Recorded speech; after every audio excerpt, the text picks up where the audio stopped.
Let's talk about some holiday travel. So holiday travel was at a pre-pandemic high in 2021, and coupled with extreme weather, a lot of travel delays were a huge issue across the nation. So what's in store for us this year? I know somebody who knows. Chief Advocacy Officer for Elliot Advocacy, Christopher Elliot, joining us now. Christopher, we've started out the new year with a pretty big resurgence of COVID with the Omicron variant, and some extreme weather also causing those delays in travel with the turn of the new year. So your predictions for how the rest of the year will go. It's hard to predict the weather that far out, but notably with COVID. Yeah, I'm not that good. I can't predict the weather. Maybe you guys can. But certainly COVID. An interesting thing is that what we're seeing is that people are just done with COVID. The people who I talk to, survey after survey says, one survey said more than 50% of Americans are planning travel this year. So the travelers are done with COVID, even if COVID is not done with them. So one of my predictions, which I made in my email newsletter, Elliot Confidential, is that COVID will be, for all intents and purposes, over this year, even though we're right now in the middle of this enormous surge, 1 million new cases in a day. By the end of the year, I think we will be talking about something else, like maybe the 2022 elections. And Christopher, with a lot of folks starting to get back to travel, for the ones that haven't done it yet, but they're planning on doing it over the next couple months, what can they expect at the airports? I mean, I know my family, we haven't been on an airplane in over 2 years. We're thinking about making that spring break trip. What is it going to look like compared to 2 years ago? I have to be honest, a lot of people are skipping the flight.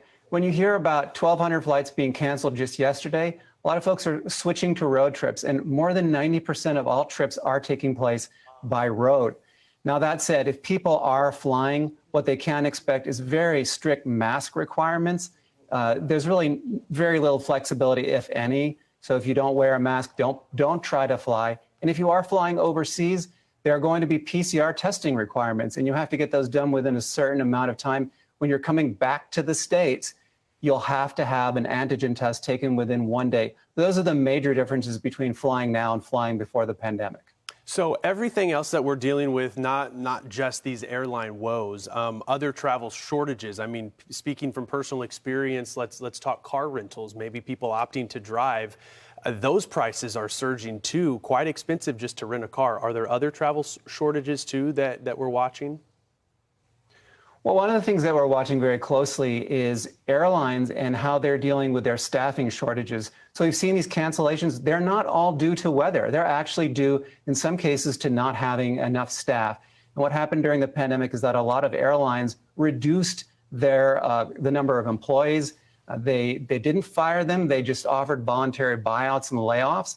And so what we had is American Airlines was laid off or let go about 20% of its workforce. United Airlines let go about 30% of its management employees, and they're going to have a hard time staffing up. So you will see this year many more of these cancellations, and people will blame the weather, but it will be also just a staffing issue as well. I think we're going to see that through to the end of the year. Now, when it comes to car rentals, there will be this fluctuation that we've seen where in some markets during peak demands, you see these ridiculous car rental rates, $150, $200 a day. And then when demand goes down, you see really, really low rates.